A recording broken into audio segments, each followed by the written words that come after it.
And welcome back to Here Be Dragons. I, as per usual, am your guest or your host, Stephen Stark. Joining me for our Expanse discussions this week. You ought to know who they are by now. They're here every time. It's Nessie and John. We had a couple of members of the crew couldn't make it. One of them had to go back up the well for health reasons. Oh, come on, really? Sorry.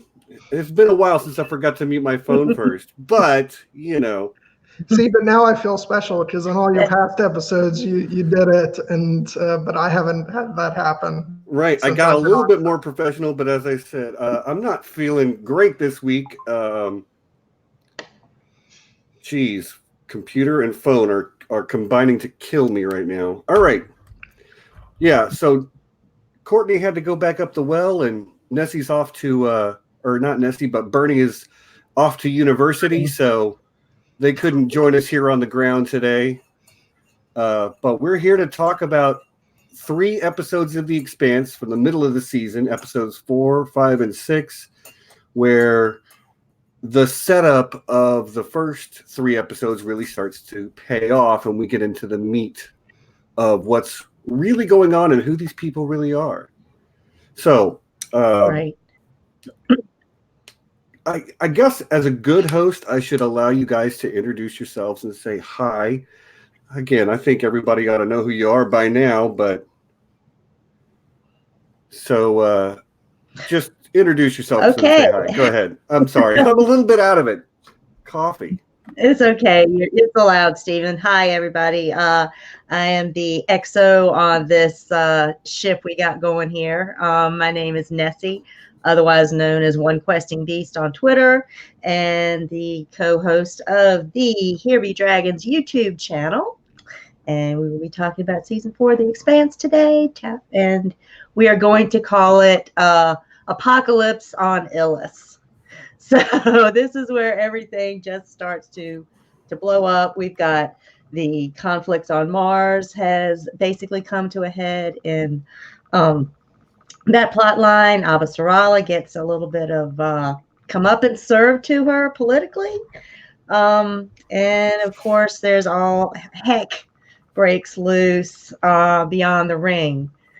We also get to not only we've met this character, but one of the characters mentioned in the last stream is really going to make a name for himself, so to speak, in these 3 episodes. And he's going to be a very important character going forward. I know exactly who you're talking about. You know who I'm talking about, Stephen. Oh, yeah. Yeah. And John, introduce yourself and say whatever you want. Hello, everybody. I am John Webster. You can find me on Twitter at John Webster Film, where I link in the description. Yeah, where I occasionally say some mildly interesting things. I am I guess I'm not really a new fan of The Expanse anymore, because I've been in the trenches. I've watched all the episodes, and at this point, I've actually seen more episodes than Nessie. so that may so that this is a first.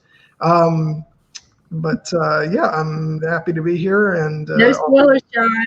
Yeah, and hopefully offer the occasional insight.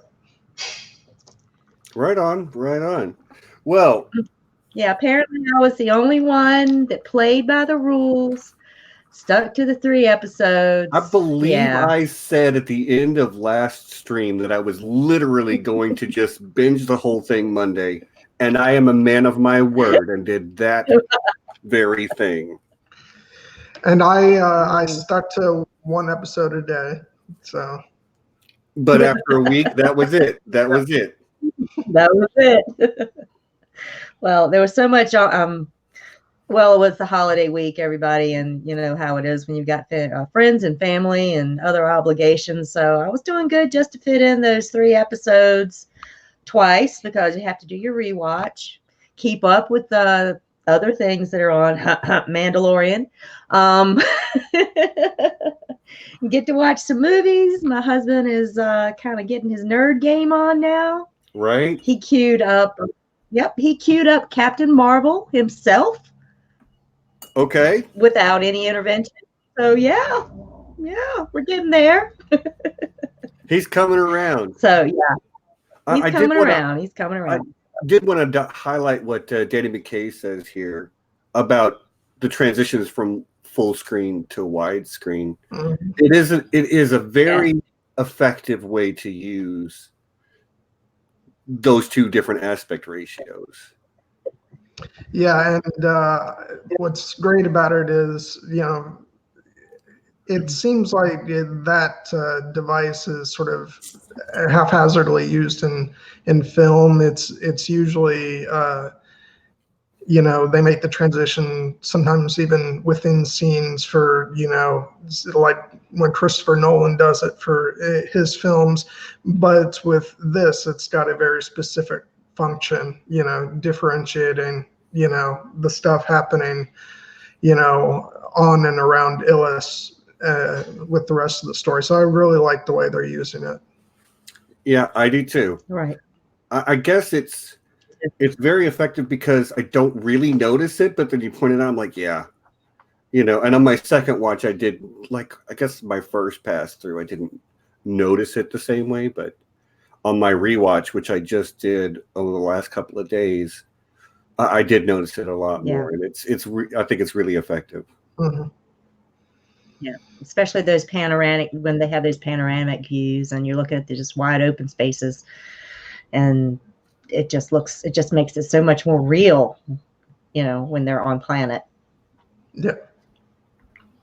Yeah. Agreed. Apparently Mars. Yeah. I think they used a lot of CGI on Mars, but it really looked good. I mean, it's kind of how you would imagine it. I agree. I mean, the Bezos Bucks budget is plain for everyone to see. I think this show looks fantastic. Okay, so I'm going to jump in with the character that I found most compelling over these 3 episodes, and it's actually a toss up between 2. So I'll throw them out there, and you guys pick one, and we'll talk about her because it's 2 lady characters. We've got Naomi, and we've got Bobby, and I think they two, to me at least, for these 3 episodes, were the most interesting characters to watch. Naomi, for reasons that were not apparent to me on my first watch, and then Bobby was very apparent to me on my first watch, but again, I took it. So pick one. Go ahead, John. Pick one. Oh no! Pick one, John. You're on the spot. Okay. I'm really indecisive. Okay. Well, Bobby comes first. Okay. Bobby comes first alphabetically. So there we go. That's my. I never thought I would see Bobby fall so far away from her lawful good alignment. It was not what I expected at all, and she fought it every step of the way. Right. And I mean, she was really not given a lot of chance in this. She tried to be a good Martian. She reported herself. She twice. Yeah. And reported what was going on to higher ups. She goes to the cops. The cops, well, and gets arrested. Aside running that sector. So what's her recourse? But when you're dealing with a dirty cop, it's not easy. And she's already got black marks from her dishonorable discharge from the military. She's not really being offered, best jobs. The one good job she had, when she tried to report it, she lost her job. The supervisor said, let me in on the action, and if she had gone along with it, then she would have got arrested. So Bobby's in a bad place, and she's making hard choices. She is, but there's a line in there that kind of sums up, I think, why she's having such a hard time, where she says something to the effect of, I've lived here my whole life. I don't think I ever Right. met an unemployed person in my life. And now we soldiers who were on the front lines are lined up around the block, which is, Yeah. a new Earth. That's the problem that Earth is facing. So, Right. When you've got a military-based economy and all your eggs in one basket, when those government contracts dry up, what are you going to do with all the people that, have those jobs? right. This is a real thing in my life where we live here in, coastal Carolina, Tidewater, Virginia. We've got the largest naval base on the East Coast here. And it's not just the jobs that are on the base, it's all of the jobs and work that supplies and feeds the bases, because there's multiple bases in the area. That just huge structure all feeds into the supplying the military. It's a military economy.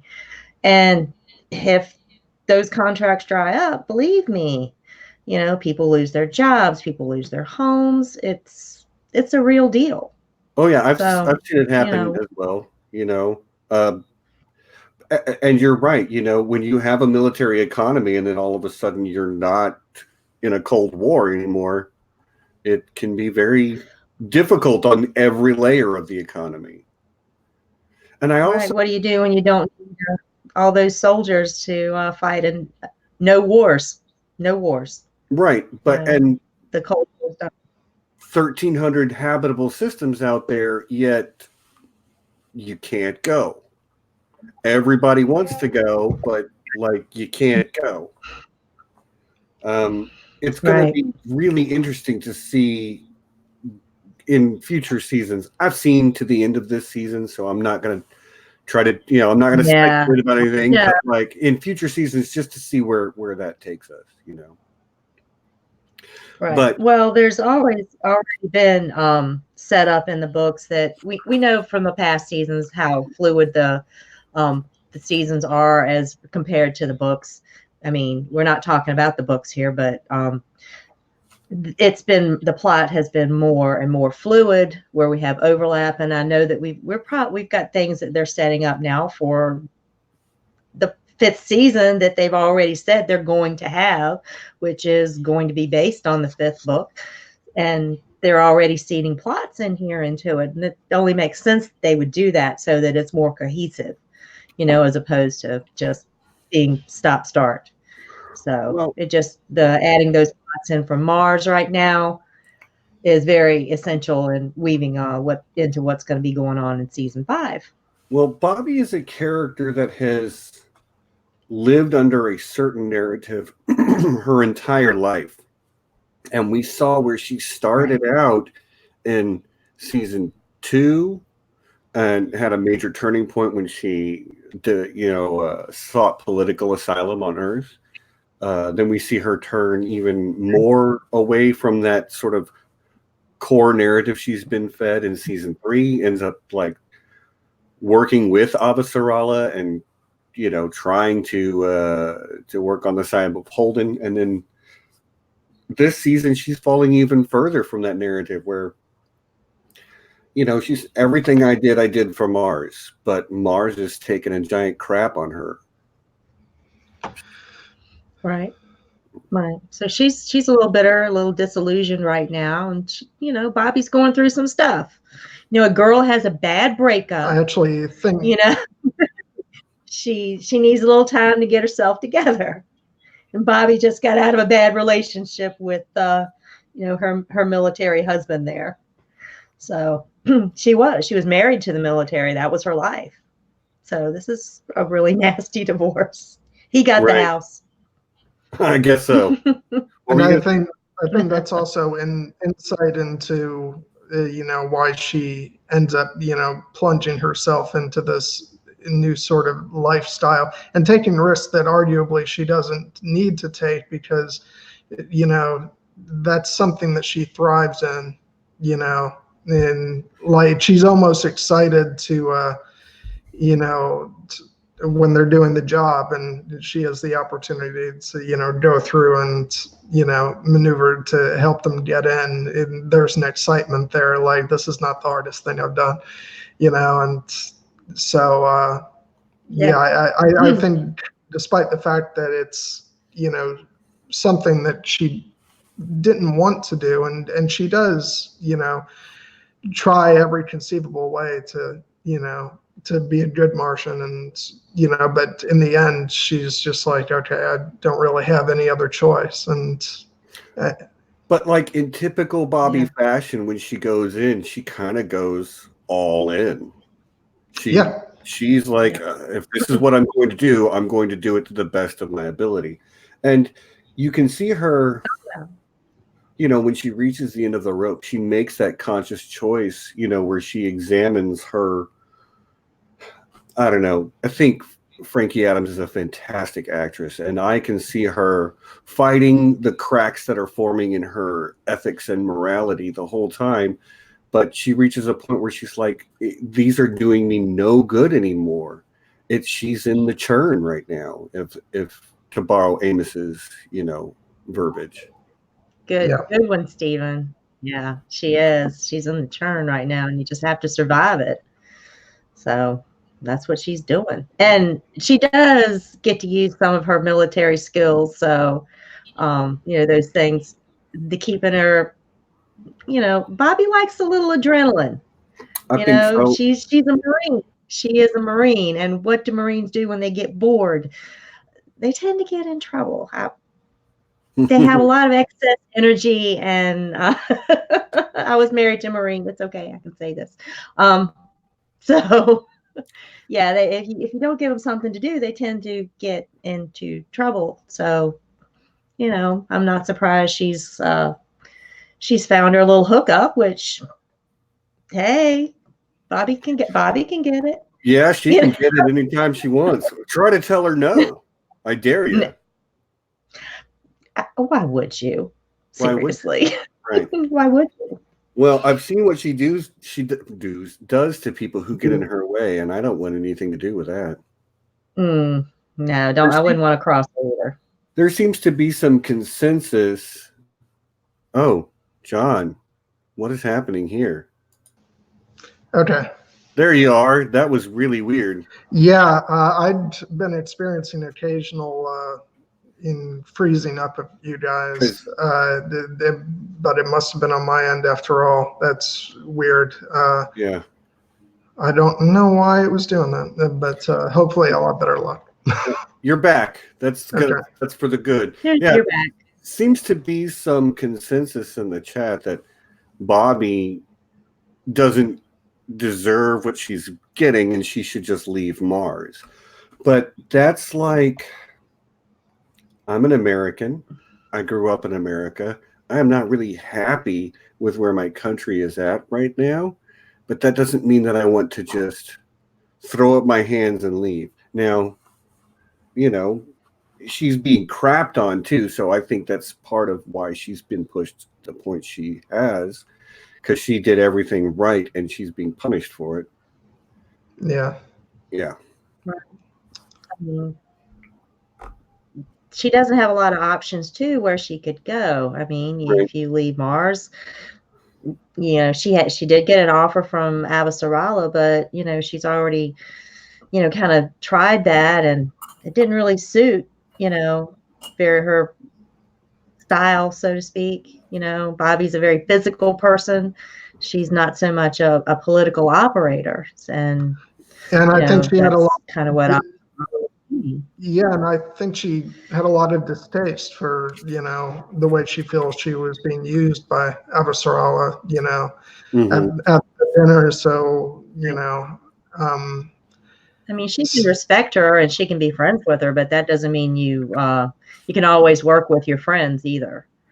So, I mean, I think she does have, she did appreciate working with her, but it's not really her path, I don't think.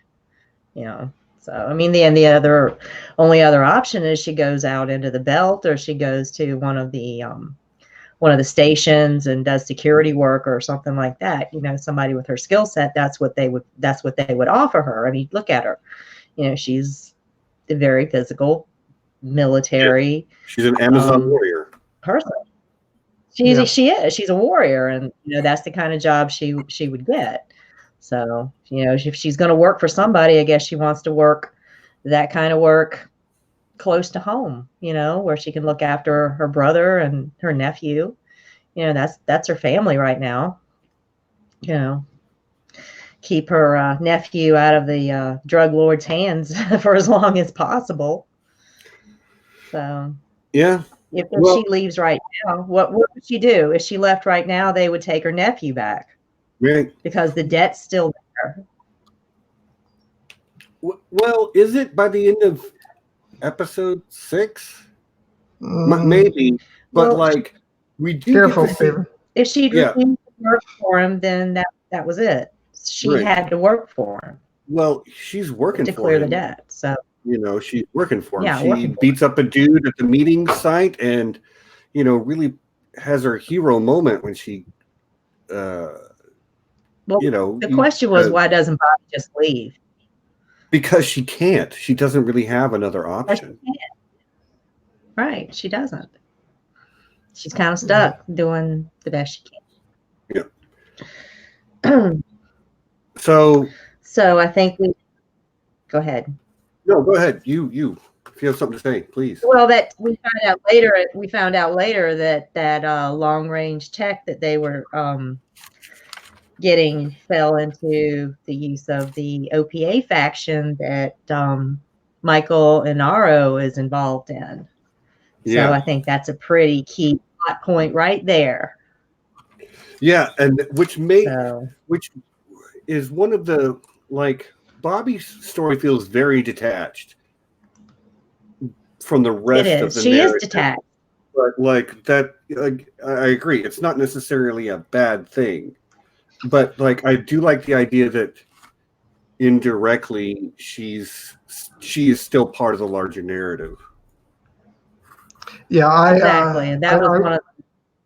I remember when I think it was around episode 3, I was feeling kind of unsure about her story for the season because I wondered how compelling it would be. The fact that it felt so detached, but as the season progressed, I was really involved with it, and not just the fact that you could see how it's connected, somewhat connected to the larger story, but I just found it really compelling from a character point of view. Mm-hmm. Right. It just stresses how isolated she actually is because all of her friends are through the ring gate and she's there alone trying to figure this out. This was one of the things where they were stepped outside of book 4 and brought in other narratives. I think we discussed that in earlier streams, how this was part of the Gods of Risk plot line, so that it was part of the novella that they just wove into this other storyline they had going just from the main plot on Illis. So that's why it kind of seems like it's a little disjointed, because they're working it in, and it's also part of the plot lines that they're weaving in for season 5 right now. So Bobby's gonna be that whole plot line with the OPA Martian connection is going to be really important. So they wanted to get it in early, so we would know what's going on. So otherwise it wouldn't have been part of it. One thing that I wasn't aware of that I just read the other day was that apparently Ashford is only in book 3, and he isn't even in any other of the story. And I'm really glad that they brought him into this season. Oh, it's fantastic. I'm just loving the stuff. Right. I love Ashford. With him. Yeah. Well, the stuff not just for him by himself, and there's a lot to chew on with just Ashford, but his relationship with Drummer is just a thing of beauty this season. And I know so good to see them working together. They've ironed out all their differences, maybe not 100%, but they've gotten to a point where they can work very smoothly with one another. Right. They've got one another's back. They're making this Belter State work by hook or by crook. So it's really good to see that cohesive teamwork there. Right. And they control the only what is it? She's gonna say the only fuel stop in the ring gate, and she's gonna put in a souvenir shop, Right?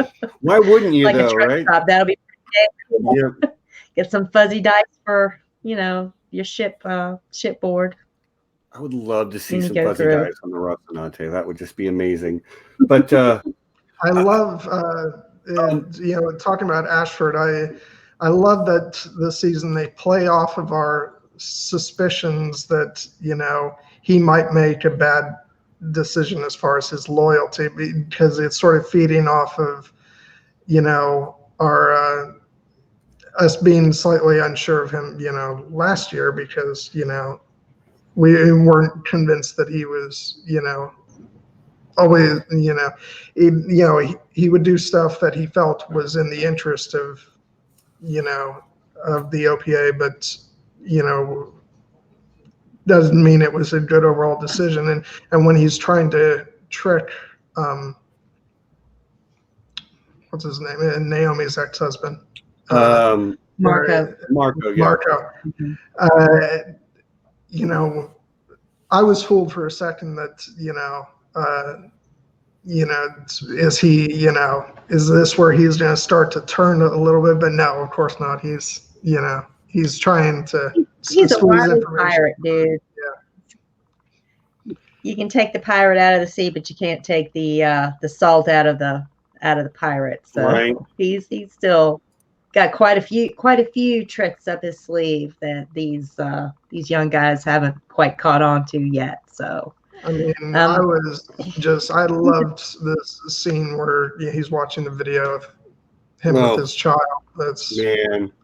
Oh, that just got me, because that's the song that they were singing, and when they were trapped on the in the ring gate, when he and drummer were trapped, and they were singing that song together, and he was saying how that was a song that he used to sing to his daughter, and then to have him have that actual scene where he's with his daughter and singing that song to her, and just being a dad. You just see a side of him that he really wouldn't have, perceived otherwise. I just thought it was so cute. He just put the baby up, and she just free floating. Kind of cool. Yeah, really was kind of beautiful. And given the way he was introduced last season, and he was so adversarial, and they make it very well known, and he doesn't pull any punches when he talks about it himself. He used to be a pirate. He would kill you and take your stuff. Yeah. So, as you say, you can never, there are certain bridges you can't uncross. You either are that guy or you're not that guy. Right. Ashford is that guy. Right. Ashford is that guy. He can still go there, Oh yeah. Well, when they're deciding what to do with Marco, and Marco has given his whole big speech, and he is like, "Who here condemns me?" And Ashford goes, "I say death." Right. It's just like, I say, man. I love that. Yeah, Ashford. Yeah. I'm sorry. We're just going to flash this up on the screen for a second. Bernie, you are correct. Yeah, no mom. She's watching the Cowboys play, and that's fine. She is a football fan to her core. She plays fantasy football. She's the commissioner of a fantasy football league. So, hey, do your thing, mom. To go have fun. But Texas. She's a lifelong Cowboys fan, and a true fan of the sport. So, you're doing what you love, Ma. We're doing what we love. But I'm sorry, the Expanse is way more important to me than the NFL. Yeah, I think that would be the understatement of the year for me. Yeah. I mean, if that's what you're into, great, but it's not my thing. Before I move on to Ashford, I did want to say a couple more things about Bobby. And that is, even in this criminal underworld, which she finds herself now working in, she's Bobby. She's the problem solver. She's kind of like Right. maybe very when they meet this new contact. Hi, I'm Bobby Draper. I don't give a shit. And but she's also smart enough to understand this guy used to serve, but like he doesn't want to talk about it. She's so out of place. Even when she's trying to do the thing, she's still very out of place just because she's from a different world. She doesn't understand the criminal underworld at all, and it's kind of hilarious to watch that. No. Ashford. Okay, I said Naomi and Bobby were the two most interesting characters, but to me the most interesting relationship is the one between Ashford and Drummer. Watching those two who don't always agree, but they have the same end goal and they respect each other. That's just, it's incredible. Yeah. Absolutely. And, Drummer puts up with Ashford having a certain amount of autonomy. Mm-hmm. When he's out on patrol, he does, he's the captain of his ship, and what he says and what he feels right is right in the moment. It's, she'll back his play. Right. But he's also very respectful of trying to hold this treaty that they've got going with, Mars and the UN. So he's very mindful of that. He doesn't like it. Right. But he's going to respect it. And he's actually, he's out chasing down all these pirates, So he's trying to be a good guy. At least he's trying to be a lawful guy-ish, kind of. Yeah, here's the thing about Ashford. At no point do I have any illusions that he will not color outside the lines and cut somebody's throat if he really feels like he needs to. But he's smart enough. Away with it. Yeah, but like, it's not his go-to solution. He's willing to, but I also feel like he's, excuse me. Sorry. It's okay. Lost my train of thought because I got a frog in my throat. Well, I thought it was pretty cool that they go to trial. He's trying to do the right thing, and he's like playing with others in a way that a pirate generally wouldn't. Yeah. Serve. Yeah. Somebody else's turn. Yeah. Okay. So the trial of Marco Inaro, they put out a bounty on him. They said, this is the guy. We're having some trouble with him. He's blowing up, capturing these ships, spacing would-be colonists, which is not a very cool thing to do. Yeah, so he's causing big trouble out there in the outer planets, and it's not a good look for the belt, if they're trying to be, civilized. Right. That's kind of how they're trying. They want their seat at the table, and they want to be, treated with the same dignity and respect that that Mars and Earth have for one another. So they're trying to, be a state, play by the rules of the game. Right. Play by the rules of the game, and it is a game. So they do what they do publicly, and then they do what they have to do privately to take care of business. So the public face and the private face of the OPA are kind of two different things. Yeah.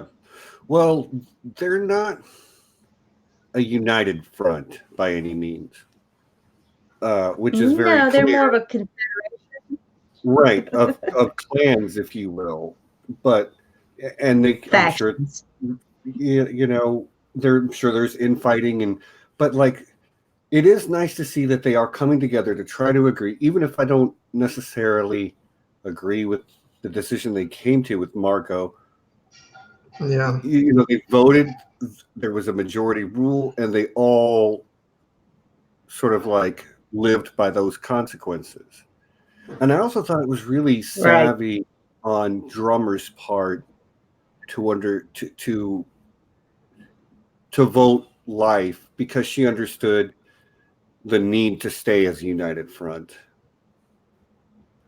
And Right. And she didn't want the other two factions, she wanted to, if something ever happened, this, that would be problems with the other two factions if both of them sided against them. That might kind of split things up a little bit. So her siding with the Black Sky faction and Golden Bow, for the life of me, I can't remember. The other one is Golden Bow. Those factions. Golden Bow, the Golden Bow. For her siding with those, that's pretty savvy politics. Yeah, she knows if he messes up. When Marco messes up, they've given him his chance. She's got, these guys are going to side with her that time, Right. when they have to go after him. And I think that kind of plays out. So she's smart. She's learned a little bit. Go ahead, John.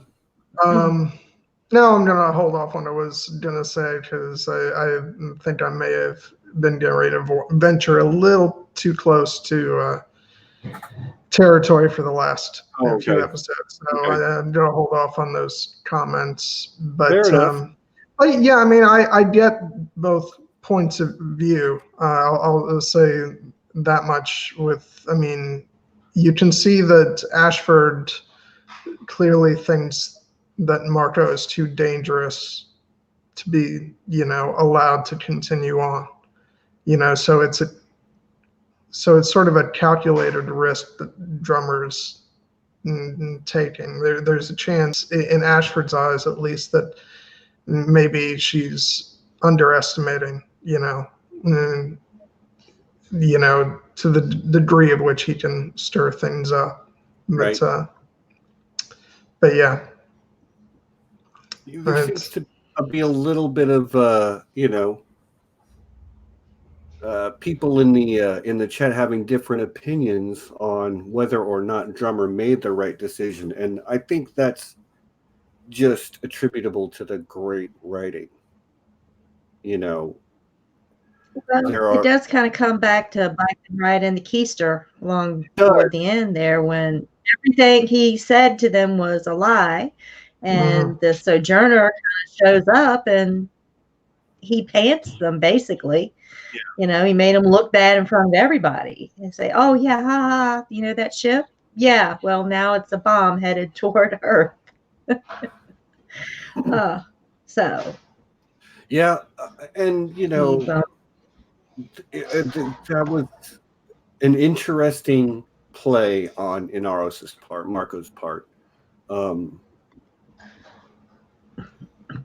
To attack Earth with their own ship that was a colony ship, and there's a lot of layers of sort of like symbolism you can peel away there.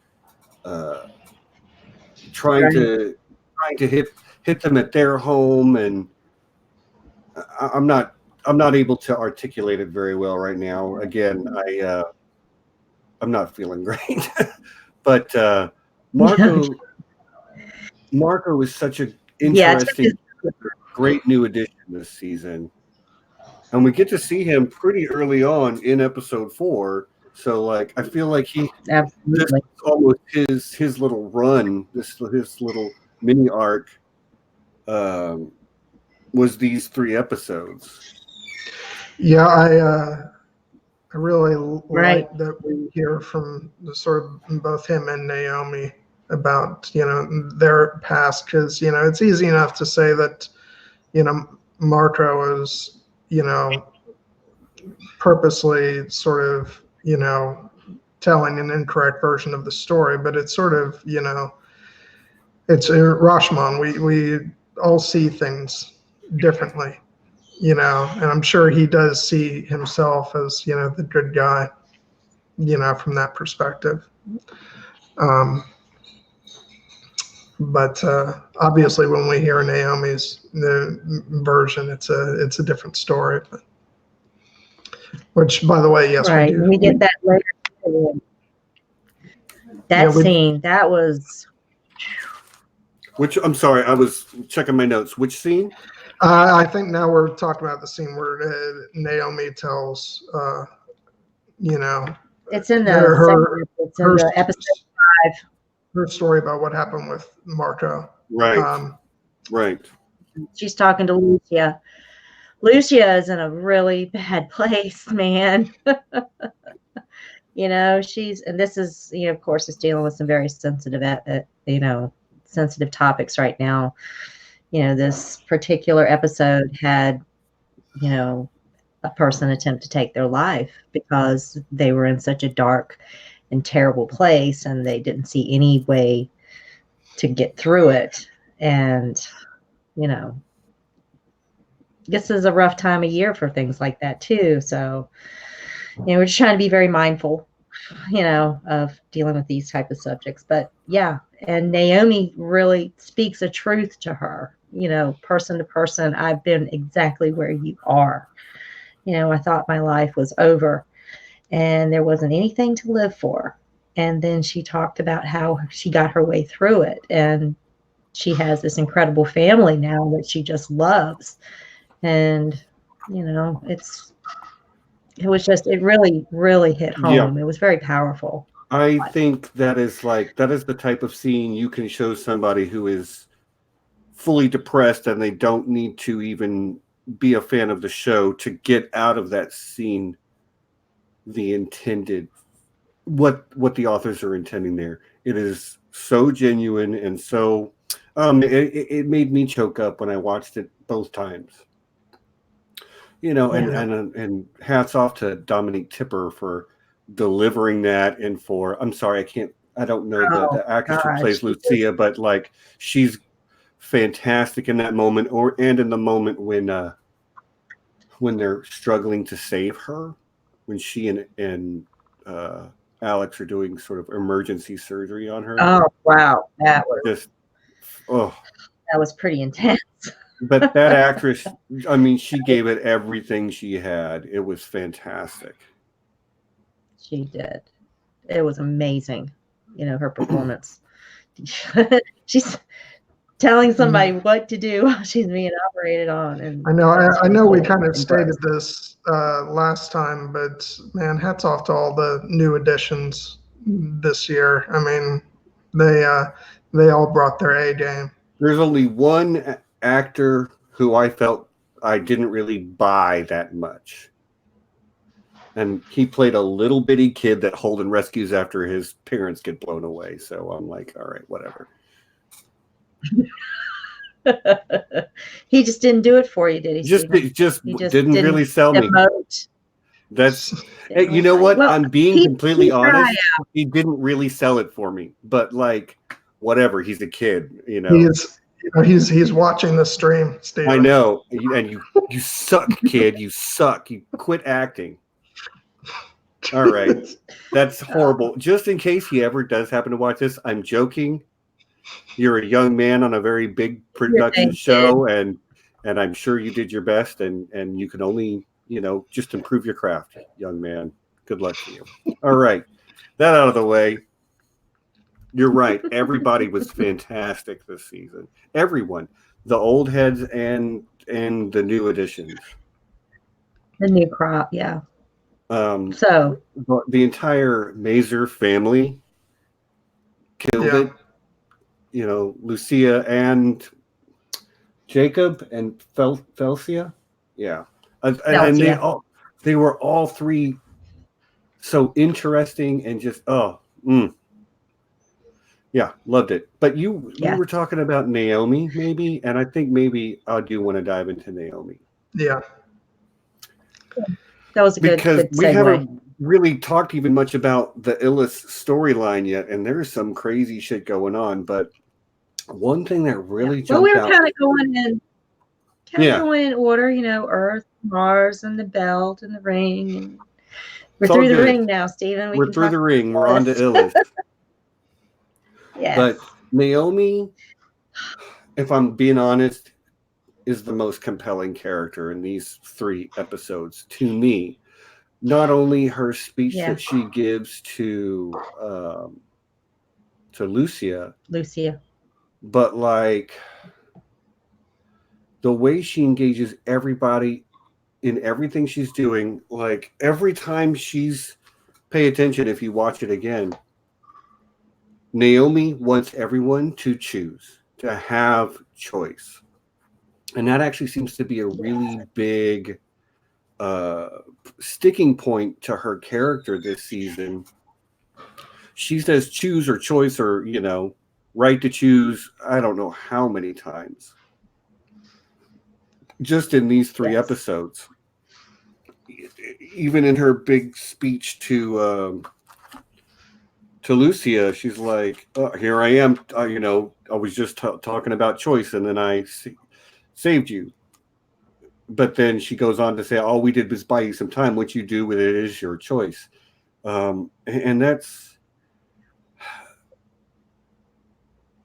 where Bobby is the chaotic good, Naomi is the lawful good. Naomi is definitely the chaotic good, the willing to color outside the lines, but like for the benefit of the individual and for the larger group. But right.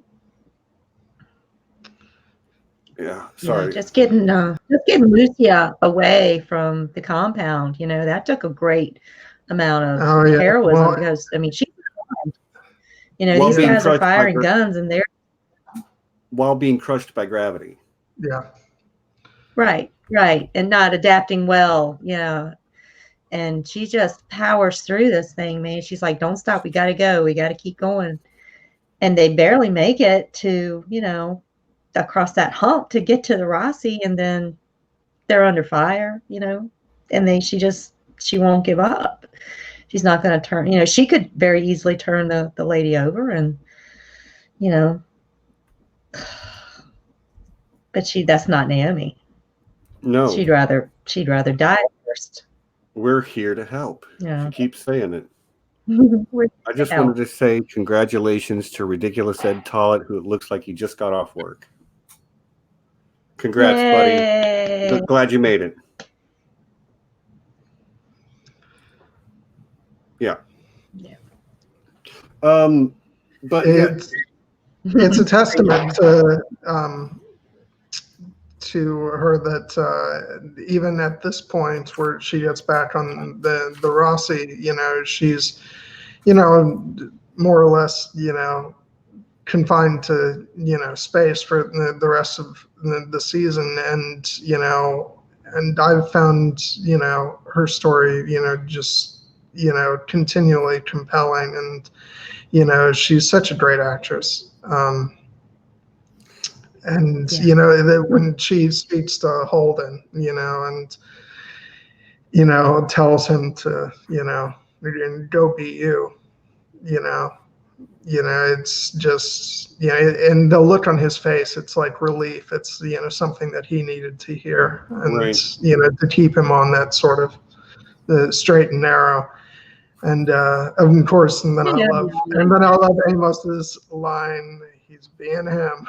Yeah. What's he doing? He's being him. Being him. But like that resigned way that he says it, Yeah, Holden being Holden. And I love the fact Apocalypse. This is getting off of Naomi for a second, but I do love the fact that Holden, you sort of have to admire his guts, or he goes in front of 2 opposing forces ready to tear each other to bits and says, "Yeah, this is all my fault." Yeah, but that's Holden. Like but and again, like, I have to say those people, it's all my fault. But like Naomi tells him what he needs to hear in that moment too. Yeah, okay, so it's your fault, but it's Earth and Mars' fault for attacking Ganymede, and it's the Belters' fault for coming here, and it's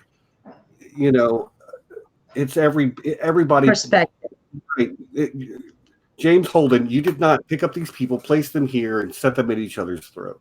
Granted, you set off the planet, but like. Not on purpose. Not on purpose, and furthermore, like, surely it would have happened anyway. Like, whatever the protomolecule is, whatever it does, whatever it's going to do, it's going to do it one way or another. Right.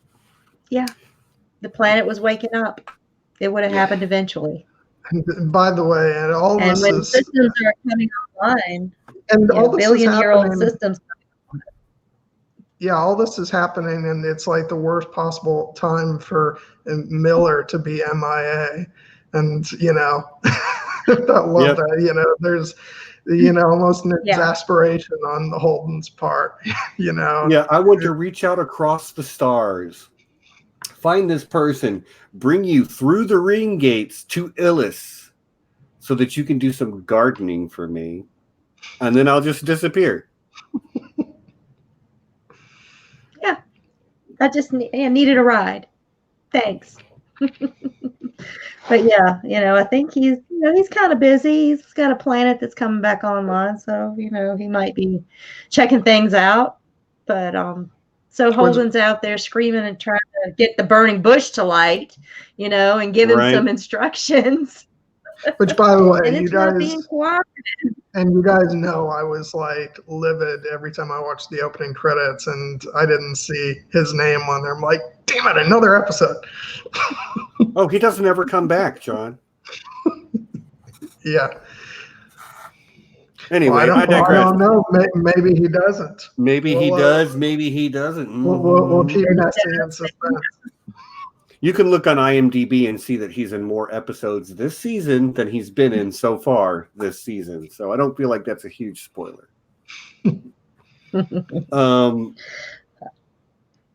Okay, so guys, we've been going for, I don't know, almost an hour. I'm going to do my mid-roll. This is the part of the show where I finally remember to say, hey, everybody, like the video and subscribe and follow these guys on Twitter. Their links are down in the description. And I also have a Patreon, and you can become my patron. Picked up a new patron this week. Good old friend who decided to join the patron. But I also got to make sure I shout out Ridiculous Ed Tollett, my top tier #1 patron guy. Sean, I love you, man. And you guys remind me that what I do has value, and I appreciate it. Coming up next week, I am not 100% sure. I'm either going to try to get somebody on I Know That Nerd, who I've been trying to get for a little while. I'm not sure if she's going to be available or not. But if not, I'm thinking maybe Mandalorian stream. No, because you can't wait for me on that. Oh man, right? And you know how much I love it. Yeah, but that's going to be like February then. Oh, wait, how many episodes are you in? Me? What? Mandalorian? I'm all in. Yeah, all the way. Oh. Yeah. Maybe we could do it a little later. Maybe. Sunday? Because see, people they're yelling for the Mandalorian. I'm just saying, maybe a little bit later in the day on Sunday. Is that what you're saying? Yeah, maybe a little later in the day. I guess that would be all right. How late in the day are we talking? This might not be the right time to have this conversation. Right, we'll talk about it later. Danny, the whole reason that we don't do the Expanse is because Nessie has every other Sunday off, so this is like every other weekend is her easy availability. But you are my co-host. We will figure out a way. And so, and again, I have extended an invitation to someone to be on I Know That Nerd. And if she is able to accept, that's what I'm going to do. But if not, it looks like maybe we'll do Mandalorian and maybe we'll go a little bit later than usual. Yes, it was so good. Yeah, I did really enjoy especially the last few episodes of that series were so good. Anyway, that whole episode just slapped. Okay. Yeah. So, guys, That's it for the mid-roll. I think I don't know if I remember anything else that I need to say there, but yeah, please please subscribe, because I don't ever remember to do it except for like once per stream, once we're already an hour in. Also, we're going to start up the Expanse conversation again, but guys, I don't feel great. I'm going to step away for a minute and I'll be back. Nessie, you're the executive officer. You're in charge. The bridge is yours. All right, sir. John and I will hold you know what you're together. About. You know what you're about. So just give me a few minutes, guys, and I'll be back. And until then, you guys hold it down. I'm going to take my phone with me so I can at least listen to you guys, right? Okay. All right. So we're on Islas, and things are about to get very, very exciting there. John, you want to talk about? We had a conversation in our little DM stream before we came on today, and Bernie, who's not here, able up here with us, but I think Bernie's in the chat. I'm definitely not the one to talk about that, because it's been a long while since my Bible studies and all that. So there's some things that are just kind of glaringly obvious, even for lapsed whatevers to pick up on. If Courtney was here, she'd want to be in on it too. But let's just say there's an overall biblical apocalyptic feel to what's going on Islas. It's pretty significant that that's just, you've got explosions, exploding volcanoes that are creating shockwaves that are like hurricane 240-mile-an-hour winds. That is one hell of a big hurricane to be going through. John, you're from Florida. You know what I'm talking about. Hurricane's no joke. And just, double the wind speed of the worst hurricanes that you've ever been through, and nothing is going to be standing. And that's just the warm up, Yeah. And then you have this monumental tidal wave that, oh, by the way, is just going to cover a third of the land mass, and you're swept away. So you got flood, you've got wind, flood, you've got a moon that just happens to start melting. It's beginning to look a little apocalyptic on Islas, like something bad is getting ready to happen. Yeah, and having everybody hunker down and a structure together, that reminds me very much of hurricane season.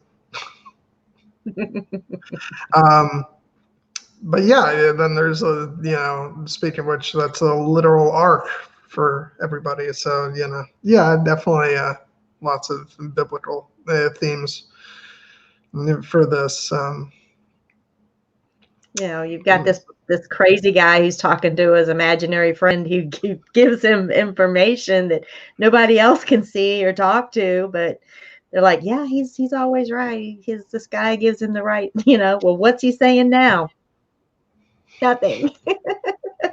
Where you at? And then it's just, the whole flood scene, the water's coming up, everybody's just barely getting to safety in time, and they're closing the door. So that was so tense. I remember on my initial viewing, it's funny because you think not that nowadays it's unheard of to wipe out your main character, because it happens in a lot of shows now, but I was seriously worried for Holden in that moment. I was like, oh my God, is he going to be stranded out there in the water? But no, he slides in the last minute. So.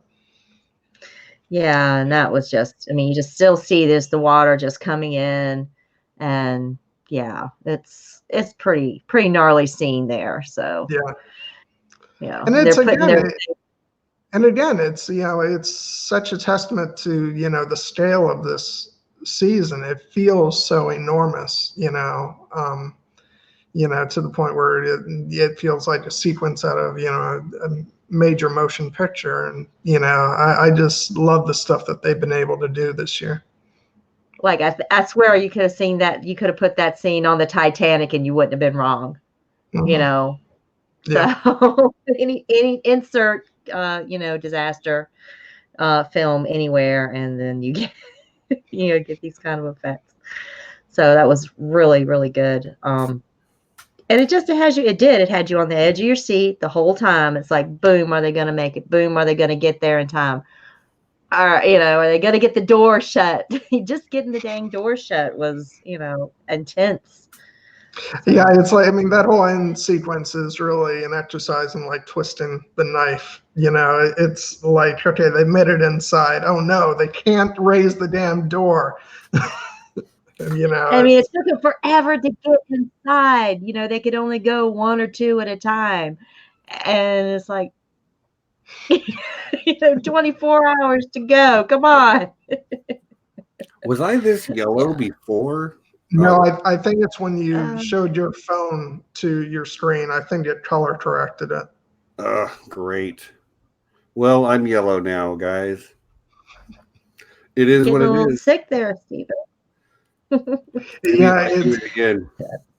I think that would just make it worse. Yeah, cool. Yeah. So but it was going to match your the state you were in. A sickly color for a sick Stephen. Yeah, I was feeling Cooties. Feeling slightly anemic or whatever. I just don't feel great, guys. But I do love this show, and I wouldn't miss this conversation for the world. By the way, I did ask what ship names, and there's a few. I really like that one, Jess. That's a really great name for a ship. We've got the Gen A because obviously the Gen A. The Endeavor, which is a great name for a ship, but I think we need something ridiculous. Although I do see Curiosity as well.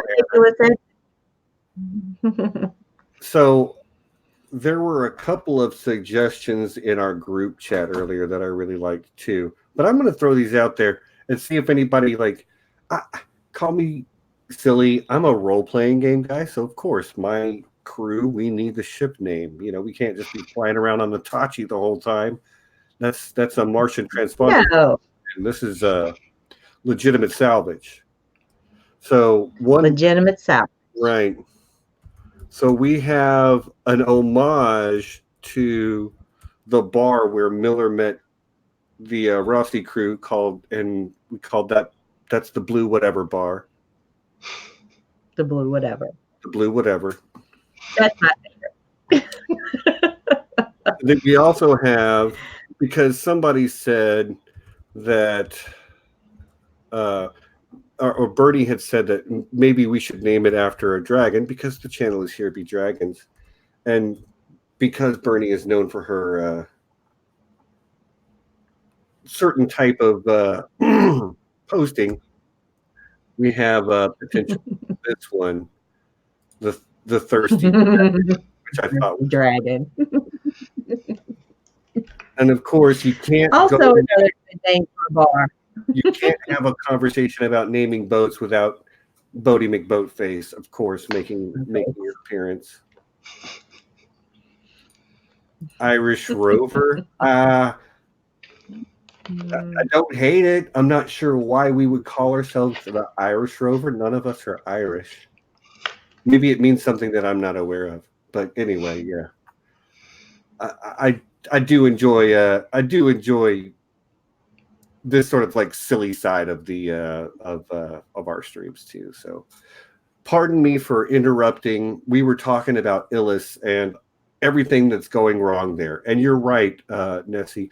It does have a very sort of plagues upon Egypt feel almost, because you have the lightning and then you have the swarm first, and then you have the earthquake and then the shockwave and then the tsunami, and it just keeps getting worse and worse and worse. And then you have things falling from the sky. So, things Lo, are the just Lord, really going bad. and lo, the Lord said unto them, physics shall stop working. Nuclear fusion Yes. does not work like it used to. Nope. Plenty of pellets, no go. What can I say? Just like, I loved this show, but I wish there was some way I could understand what the heck was happening with the protomolecule. Like, how? How you stop physics, man? It doesn't make sense to me. But of course, that's the whole point of the protomolecule. It's to be that thing that we can't quantify. It's to be that great unknown, that that maybe unknowable thing. I don't know. Yeah. Yeah. Well, I mean, we know that it doesn't like having fusion or fission reactor bombs thrown at it. So when the when the heavy lander was coming down after the planetary defense systems were activated, when the volcano blew up, power plant, what have you, I mean, it just sensed it as a threat. Mm-hmm. Oh, all threats are stopped. We just, if you don't have power, you can't hurt us. So. Yeah, I love that, after all this sort of negotiating and arguing about, what was going to have to be done to get off the planet, talking people into, Right. sort of, being willing to leave and all that, then that all gets thrown out the window. It's like, okay, never mind, we can't leave. But like, that's good storytelling and good writing. They know they're not going to get there. That doesn't mean that they shouldn't go through the motions as if they're not going to. Right. Them having the ability that they're at this point when it's either they're all going to die or, they've got to come up with something that they're willing to work together. I think that's just the point of the whole thing when humans are just come into this existential crisis. If you want to get something done, you can get it done. You just have to work together to do it, and everybody works together. Right. You can't. Nobody could have survived. They couldn't have all survived that separately or different groups trying to go it on their own. They had to come together. It was the only way. And even a little bit of column A, a little bit of column B. But even then, that doesn't mend all wounds. That just gets them through to the next challenge. Mhm. The next one. Which is played out on a small scale on Illis, but in a large scale across our solar system. Okay, granted, we all had to come together, the whole ring thing and the, overcoming the difficulties with inside the ring station in the second half of season 3. So yeah, we all came together and we were victorious together. But then after that, we were still divided, It's still Earth and Mars and Belters, not humanity. Right. Yeah. It's more of a loose coalition of, well, like you said, it's a treaty. It's a start. It's a start of at least everyone working together within a set of. It actually has the feeling of a ceasefire to me, not like even a true peace. Admirals, to quote Christian, maybe quoting Admiral Souther, the war doesn't end when we stop shooting. It ends when we reconcile, and that hasn't happened yet. Yeah, I mean, just that tense, meeting between, and when the Earthers come on board to talk with Ashford and Drummer, and what is Ashford say that they're measuring the curtains, and expecting to take what's yours. Yeah. I also love that Drummer doesn't get the reference.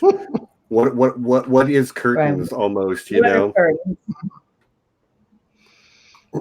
but why would she know? Yeah.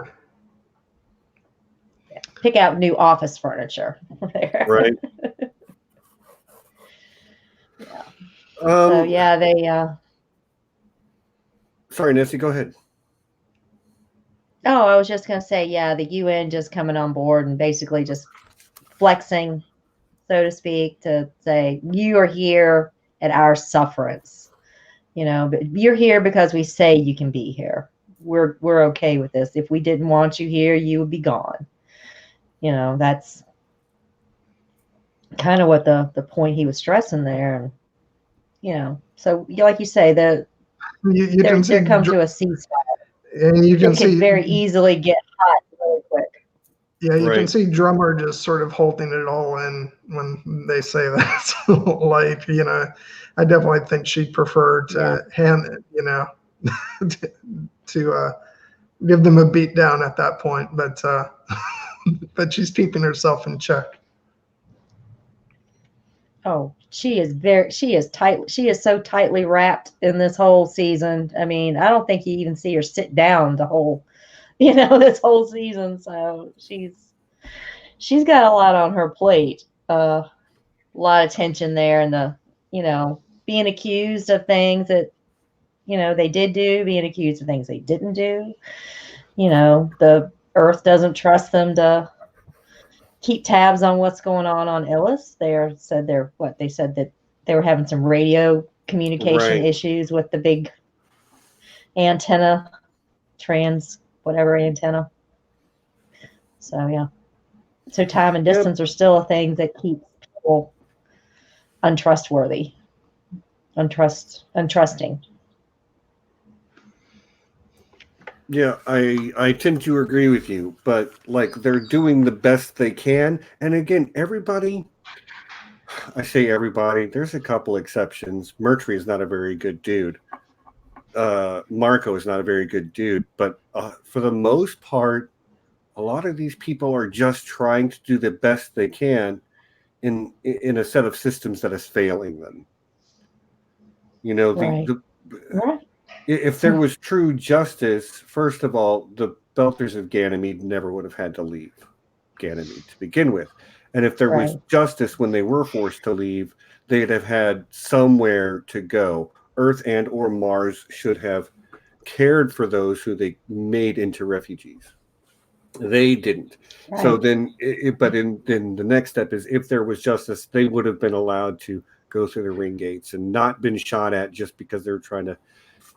But there is no real justice in the frontier like that, and it's unfortunate that there's the type of people that want to work together to build a new harmonious, better thing for the future, and then there's a group of people that wants to take stuff, and there are both kinds of people on every side and in every faction.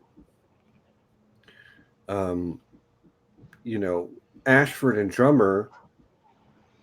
Yeah, they want things for their people, but they understand not play the game isn't the right way to put it, but like they need to work together with Earth and Mars to make that happen. But then you have somebody like Marco who just won't do that. And then there's clearly some people on He's Mars. making his own connections. Right. Yeah. So Yeah.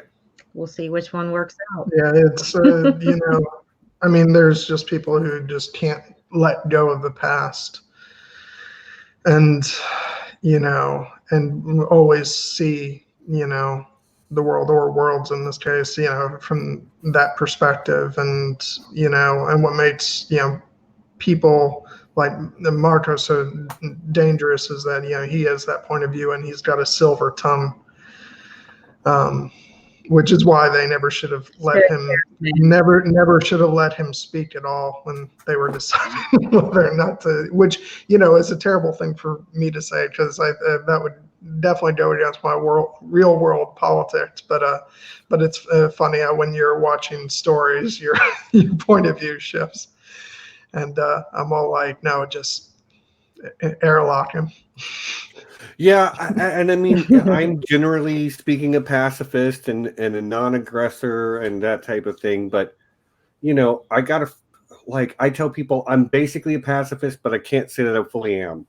I would have shot Hitler if I had the chance. There are just some people who cannot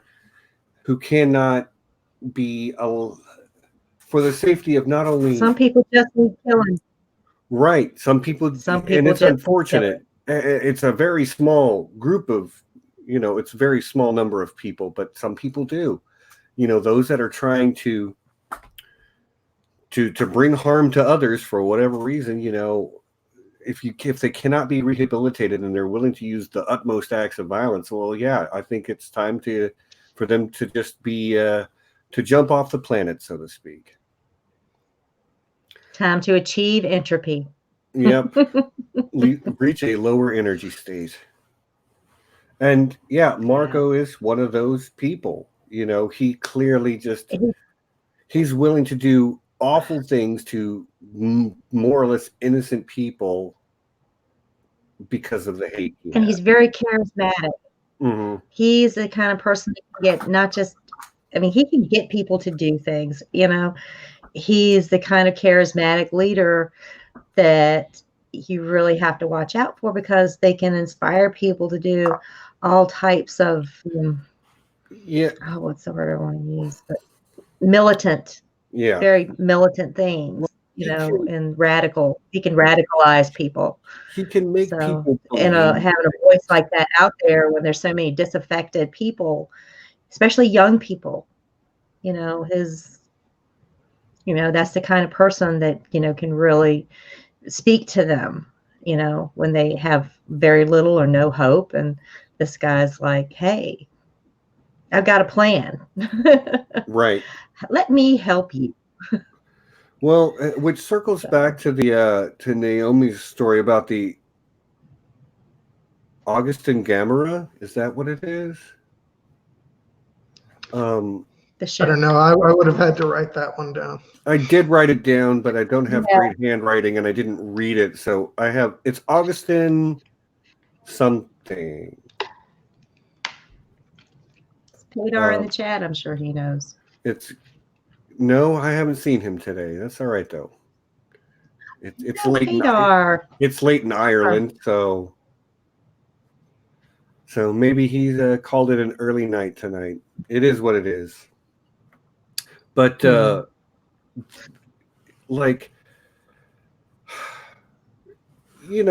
Naomi was willing to do some shady stuff to, what she thought they were going to be doing, shutting down drives and rescuing people on the drift.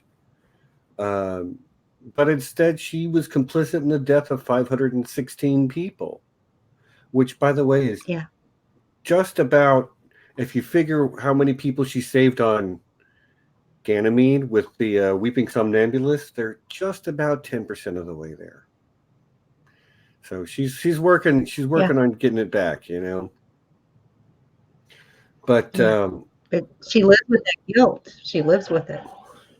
It's in her now to do better, right? And to not be used again, right? But he convinced her to do this thing, and he keeps convincing other people because he has a whole crew to do these awful, terrible things to, take this ship away from these people, space all the people, steal all their shit, and then throw their ship back at their planet to try to weaken its defenses. Yeah, so, he was going to take out one of the defense satellites, correct? Steven? Yes. It was I believe it was a early warning at an asteroid detection satellite, but it was an early part of their early warning system. Yeah. Yeah. It is. He's very, very willing to cross certain lines and not lose a step. But that makes him he's an interesting character. And Bernie said something about him earlier where she said that actor just chews up the scenery around him, and she's not wrong. The guy, the performance he delivered of this sort of this downtrodden hero, because every villain thinks of Mhm. themselves as the hero of their own story, at least if you're You're a their good own villain. story. Yeah. And I think that's true for the two people I would call truly villains this season, who are Marco and Murtry. Mm-hmm. Yeah, Yes. because what's They very much believe in their righteous cause. what's really fascinating about with Murtry in these episodes is that he very clearly thinks he hasn't really done anything wrong. He thinks that it's perfectly reasonable, the actions he's taken, Right? which is insane. But like, the thing is, I do at least. Now, I agree with you. I think his reasoning is all kinds of out of whack, but I can at least follow his thought process. I can Yeah. understand him enough to see how he arrived where he arrived, even though I think he's nuts. Well, with him, it's strictly business. It's business. It's Right. nothing really personal. He's just there I to think see it that is his side. personal. I think Amos has him pegged, you know. Well, I mean, not personal to like anyone in particular there. It's just people in general. Yeah, he wants to be powerful. He Because to me, despises everybody equally. I think he's like almost a classic bully in some ways. You know, he's a lot of bluster and a lot of swagger to to instill fear, and which bullies tend to interpret as respect. Being afraid of you means I respect you. No, it doesn't. And there's some sort of that like classic, is it better to be loved or feared type of thing going on, that you can examine, because like people are doing things, Holden's crew are doing things for him because they love him, whereas Murtry's crew are doing things for him because he's using the fear approach. Maybe not his own people, but still, it's the fear approach versus the love approach. And most of us will agree that not resorting to fear is probably the better of those two pathways, at least in the long run. Yeah. I do admit to feeling quite a bit of pleasure at the end of episode 4 when Holden comes out to him and decks him, and it's and even when he says he says you're not in charge anymore, and even then you're like, it's not going to be quite that simple, but it feels really good in the moment. Mm-hmm. Yeah. Merch. Right. You need to get some T-shirts. Maybe eventually. That would be cool, though. I'm sure. Thing is, we'll sidetrack on this for just a hot second.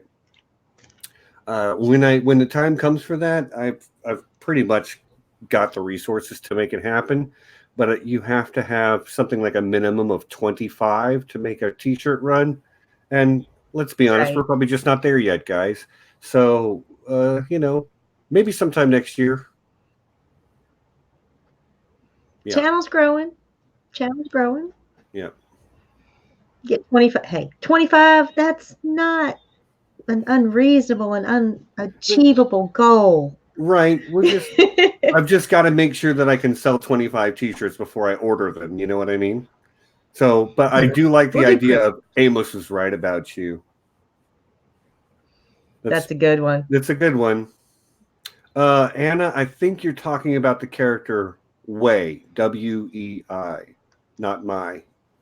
Her name is Chandra Wei, and that is one very sexy, very weird couple. Amos and Wei, and I am here for it. What did she say? You're so effing weird. Yeah. Well, she's pretty weird too. Yeah. It's like, I just, he said something about watching her ass, and she's like, "Are you hitting on me?" He's like, "Not right now." She's like, "Oh, that's too bad." Like, this chick is weird too, But like, I love that couple. They're really, because she's not exactly the female Amos. She's a little bit more in tune with her emotions than he is. But if there was a lady Amos on the show, it's her. Because she is also willing to, like, she keeps saying things to Mercury like, I'll do what needs to be done, which is, flashes me back to Amos and Anna at the end of season 3. Anna says, I just try to do what I see something that needs doing and I try to do it. That's what I do, says Amos. And even later on, it comes back up, I'm going to shoot them. And she says, because it needs to be done. So I feel like there's a huge amount of similarities between the two, but there's enough difference to make them interesting and unique characters still. Right. Yeah. Yeah. Yeah. That's okay. A weird one. It is, but like, I do love the Way character, because she is trying to like straddle that line between having feelings for Amos, which she clearly does, beyond just like something physical. Like when Amos is the first one to go into the proto structure, she gives him a kiss just in case, and I love how taken aback Amos is by that. Like, he doesn't know what the heck is going on, really, Did you read that as genuine, or her trying to sort of play on his emotions as she knows that, she might need to, do something against Holden at some point, and she's trying to, sway him over to her side, because that's after Mercury talks to her about, is this going to be a problem? So do you read that as a genuine moment? I do actually. Yeah. That's how I read it anyway. Did you not read? Did it not come off that way to you? I don't know. Okay, that's fair. Definitely the first viewing, I took a more cynical approach to it. So I'm a little bit unsure. And I thought if that were the case, Amos's response, like, what is that for? It would show the sort of ineffectiveness of such a tactic, because he's going to be 100% loyal to Holden no matter what. So, but that doesn't mean she doesn't have feelings for him, or that she was trying, or that she was even trying to influence him. She may have just, to me, it read as very genuine, because she doesn't seem to have a whole lot of guile about her the way Amos doesn't either.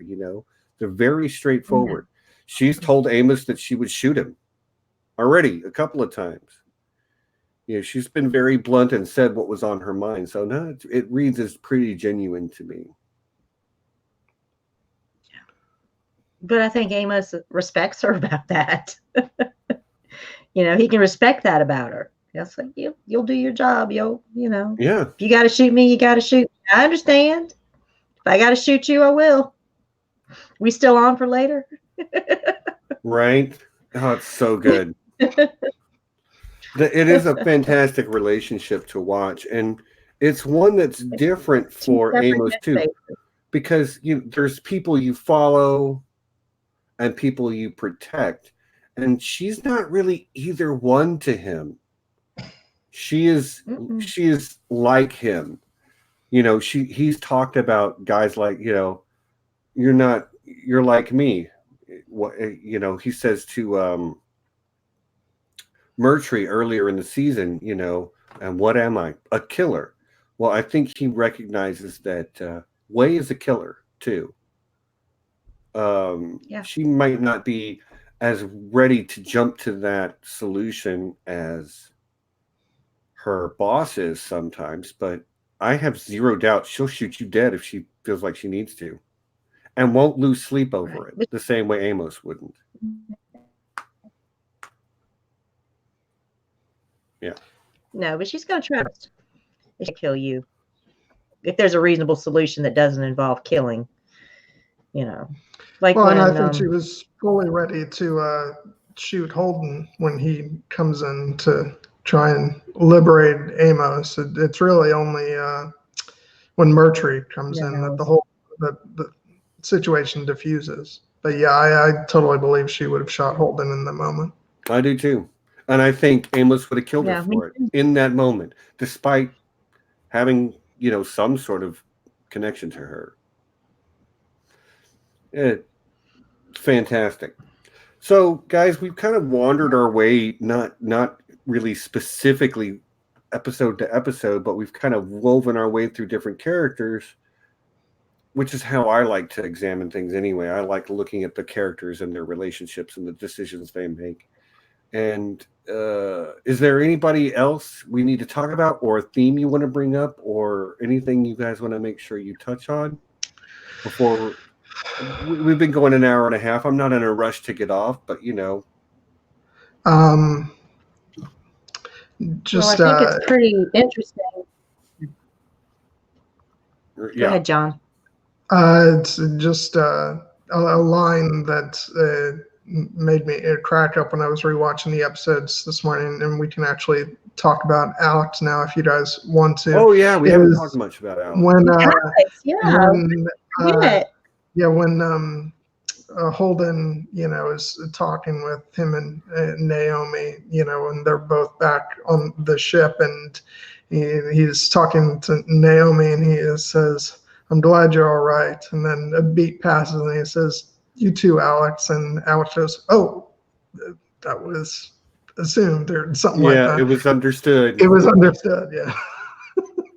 Yeah, I got you, boss. We're good. And I will say this, like, it seems to me like they're giving different characters chances to shine through many arcs in this season. And having watched ahead, I don't know that it's a huge spoiler to say that I think Alex's best stuff is coming still this season.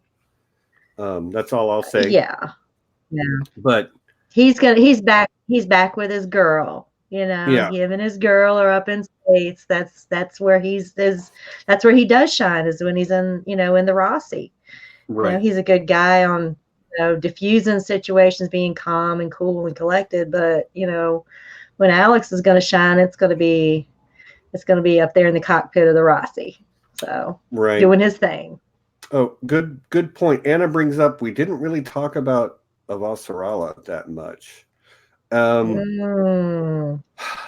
Very quickly. At least a couple of things to be said about her that I can say is that I wrote somewhere in my pages of notes that I hate seeing her like this. When she has a clear objective and she can use her intellect to deduce the correct course of action to take, she's great. But like when she needs to be the caring, mothering archetype, caring matriarch. The caring matriarch, and and when she has to be answerable to her constituency, she doesn't do as well. Although I will say, like, watching her do her thing is the best political stuff to watch in any science fiction and fantasy stuff out there. I'm sorry. Star Wars and Star Trek can both suck it. At The Expanse, you can watch the political stuff and still be riveted. They just do. It was a lot better than the last debate, the last Democratic debate. So their debate was hot. It was just the two of them, and they were firing back and forth. Sharla seriously thought that she had her with the use of nepotism and breaking the rules to get ahead, which is backfired. That's like totally backfired. And especially coming from somebody who rushed her out of there. And then they rushed her out of there right after that, which the timing of that could not have been worse. No, she couldn't respond. It's just left it just like that with the mic drop. Here is something I picked up on that I feel like it was background, but maybe it's there for a reason. So we have this opening question in the political debate about how would you handle another Eros? And, Mm-hmm. Christian gets to drop the mic with, the same way I did last time, maybe. But then the next question comes from the Eurasia Trade Zone, and they're talking about healthcare infrastructure for undocumented people. And I'm like, maybe it's nothing, but that feels like the Anna influence. Anna Gate was a medical doctor who gave health care to undocumented people, and she is from the Eurasia Trade Zone. So I feel like Right. that is at least maybe a nod to that character. Maybe it's not. Maybe I'm seeing things that aren't really there, but I don't know. She could really use Anna right now in her She really corner, could. having somebody like Anna on her side to help her see and relate to the people that are on basic and the people that are undocumented that are suffering at this point. And really, I mean, they're just picking on someone for quote unquote getting ahead, getting off basic, Mm-hmm. and you're going to slam them for that. And that's your political move, is kind of like really stepping on a lot of people on basics toes, because I imagine there's a lot of them that had they been given the opportunity that Gal was, that they could get ahead and get off basic, they're not going to hold her to blame for doing something they would probably do. I would probably have done it, if I had the shot to get, my other choice is to live on basic for the rest of my existence. And yeah, I can't say I blame her. I can't either. And I can't see, and I can't see the people, that are on basic blame her for that. And it wasn't the mic drop moment that Avasarala thought it would be. No, it And wasn't. especially when she got served. I hate it. I hate my girl got served, But she did. she got outplayed. And she didn't just get served, but like she thought she had set up her own point and ended up, for those of you that do know football, she got intercepted and run back for a touchdown, man. I mean, because she took what Avasarala thought was going to be a victory for her and turned it into a pretty resounding defeat on that answer. I thought, We're doing Absolutely. political analysis on my channel now. I love it. Oh, yeah. And it wasn't just she just brought person after person after person in, saying, I helped this one up, and he helped this one up, and we're doing, it's, the chain of pay it forward. I got my chance out, and I may have cut a corner to do it, but I'm paying it forward. And how many people has Avasarala,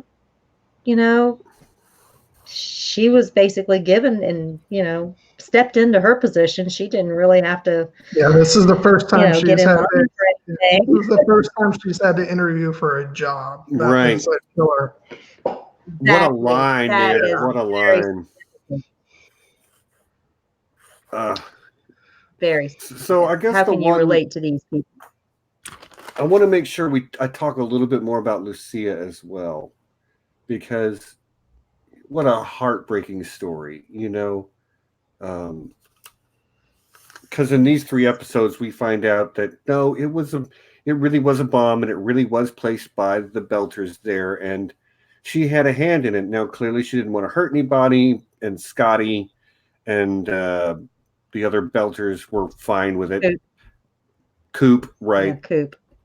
I love that they showed what happened in the opening of episode 5. That was a really great sequence to, showing that she really had not intended for anybody to get hurt. Right. So. Right. Yeah, she tried to stop it. It was too late. But then, she ends up getting shot by Murtry, taken aboard the Rocinante. Starts to come clean to Naomi about what happened. But then when she gets on the phone with Jacob and the truth of it starts to come out, and then she gets on the phone, I call it the phone, you know what I mean, with her daughter. Oh man, with that scene just ripped my guts out. Not only that scene, but that there was a brief one between Felsia and Jacob where he's got to tell her about her mother. Oh, it's just so gut wrenching, and I'm sure some really great stuff to come in the next few episodes about that. So. Yes, because they're all in space. They're in separate spaces. Felsia is on one ship, and Lucia is on the Rossi, and Dad's down on the planet. And Yeah, there's some definitely set up for some bad things to happen. Ships are falling out of the sky. Physics doesn't work. Yeah, somehow physics doesn't work, and you're gonna burn up on reentry, and And what's the doctor's name? Okoye, Dr. Elvie Okoye. Yeah, and she has started to notice something wrong with her eyes, just as they're all about to go down into a crowded space. And she's not the first one. There was a younger kid who was complaining about eyes, and then one of the lady, the lady security officers had some green around her eye and was just saying it itches. That's not a good thing to pop up right before you're getting ready to crowd everybody into a confined, tight space. There might be some sort of epidemic. And dump a lot of water. Yeah, dump a lot of water on them. Yeah, that might not be so good. But she's being proactive about it, because she insists on taking all the medical equipment down with her. And Holden's like, "What are you still doing here? Do we really need all this stuff?" And he's like, "Yeah, I think we're gonna need it." Yeah. Medical equipment. Yeah, I think that's some of the stuff you probably most need. Right. Yeah. Food, water, and people are going to be hurt, sick. They're going to get sick. You've had a disaster. These are things that just happen after disasters. Right. So, All right, guys, if there's anything else we need to talk about, let's bring it up. I'm going to need to jump off soon, okay? I'm not feeling great, y'all, but I did love these 3 episodes. Yes, I've seen what comes next. I'm not even going to really talk about my impressions of that, but, I will say I thoroughly enjoyed the watch the first time. I thoroughly enjoyed rewatching these last 3 over the last couple of days. Yeah, I gotta power through. I only, as far as rewatching, I only rewatched these 3 episodes, mostly because I've been so busy with other stuff. But what I did enjoy, since I had spread out the episodes beforehand, I really did enjoy watching these 3 tightly together, and I'm even more looking forward to watching all 10 episodes together for our next discussion. And it's kind of crazy, but I feel like we've been watching 3 at a time, and they make nice little chunks. Yeah. First 3 worked really well as sort of like a self-contained little bit, like Act 1 of the story. And I guess this had a similar feel. Like it literally ends with them closing themselves up in the structure after the...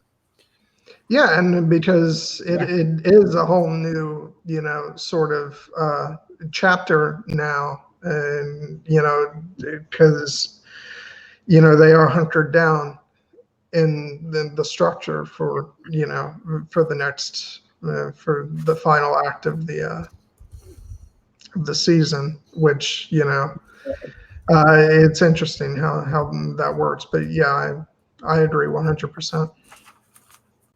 Yeah.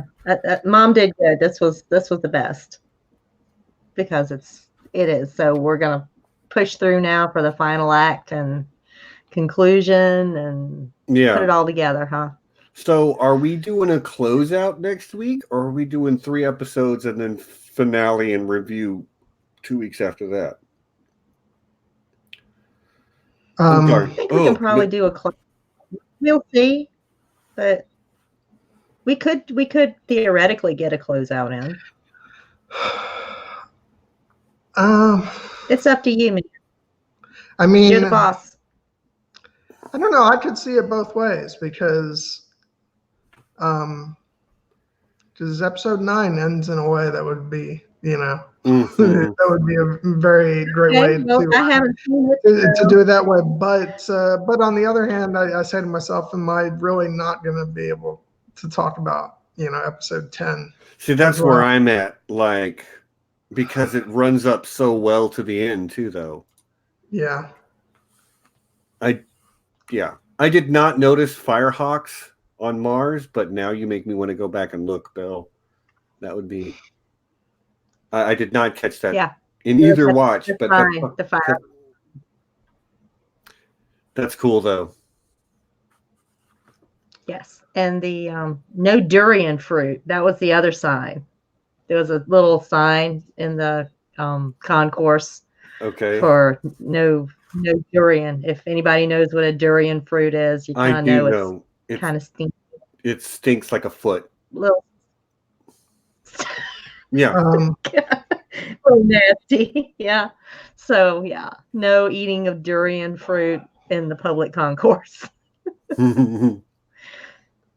I think maybe we do just run all the way to 10 next time. Yeah, because I agree with Anna. It's been hard enough, on this one, not talking about, the entire season. If we're talking about 7, 8, and 9 next week, there's just no way I'll be able to contain myself. I think, yeah. So we'll do it that way then, y'all. So we'll be back in 2 weeks for the next Expanse stream, and we'll close out the season. And Stephen, between you and me, you have to know that I am like jumping to talk about episode 9, right? Yeah, there's some. Oh man, so good, so good. Yeah.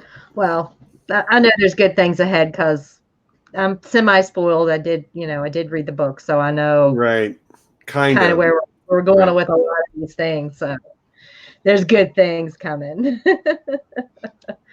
Yeah.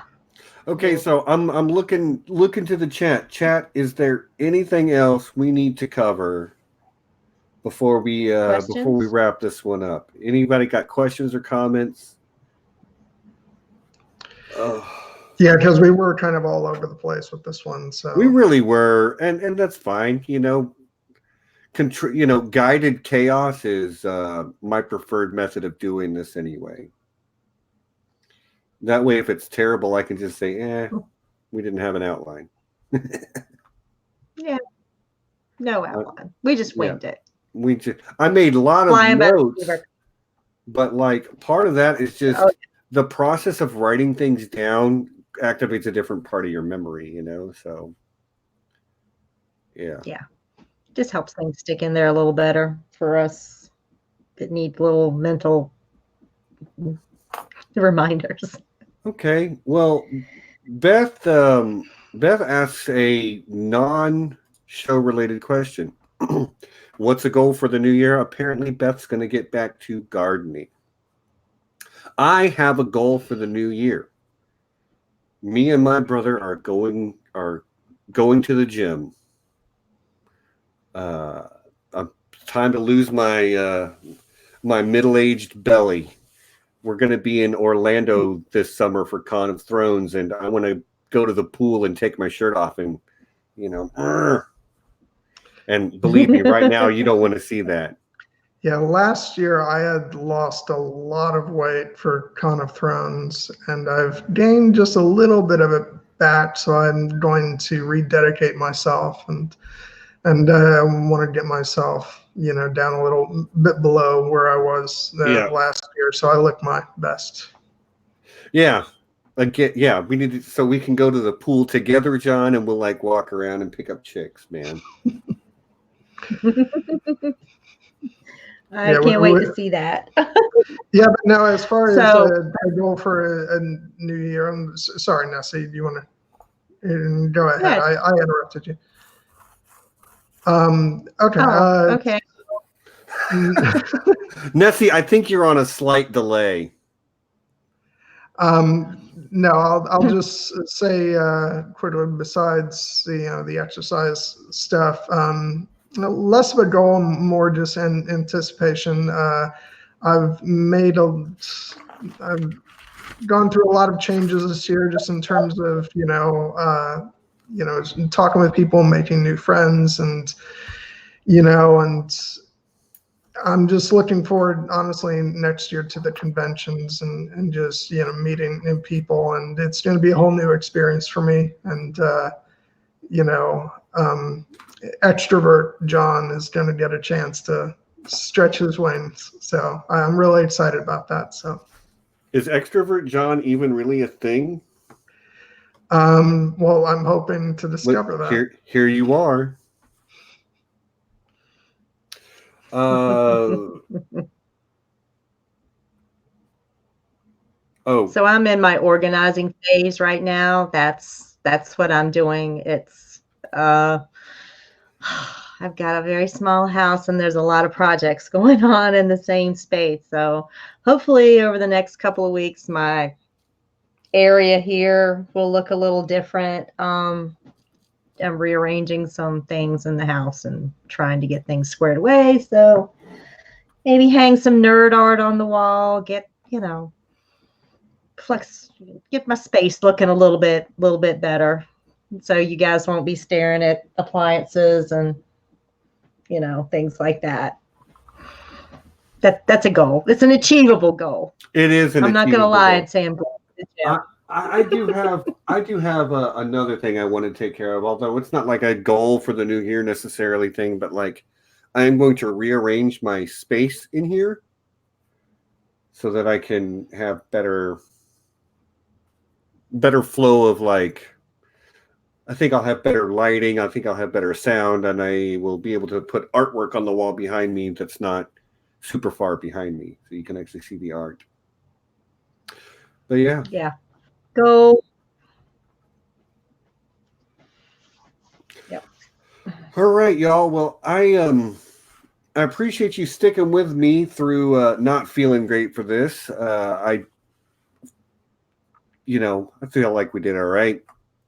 But yeah, guys, I think I've reached my end and I have to work tomorrow too. So yeah, well, it's 8:00. We did good. Yeah, 2 hours this time, Steve. Yeah, I try to make it to the 2 hour mark, and we're pretty darn close. But guys, thanks everyone for coming. John, Nessie, you guys are always fantastic.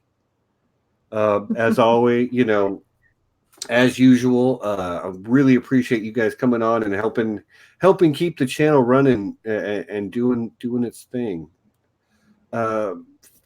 We talked earlier about what's happening next week, and again, I don't have a solid answer for that yet. I will hopefully within the next day or two hear back from my potential guest, and we'll see what's what. And if we don't have that, we might go a little bit later so that we can do Mandalorian and Nessie can join us. We'll have a conversation about that behind the scenes. But once again, everyone, thanks for coming. I appreciate you guys. I love you. Again, if you're not subscribed, please subscribe. Please like the video. It helps it be seen. Algorithm, blah, blah, blah. YouTuber stuff. Links in the description. Patreon. Thanks, everyone. So we'll see you next week for the unknown stream as yet. And 2 weeks after that, we'll wrap up the Expanse. But until then, peace and be excellent to each other.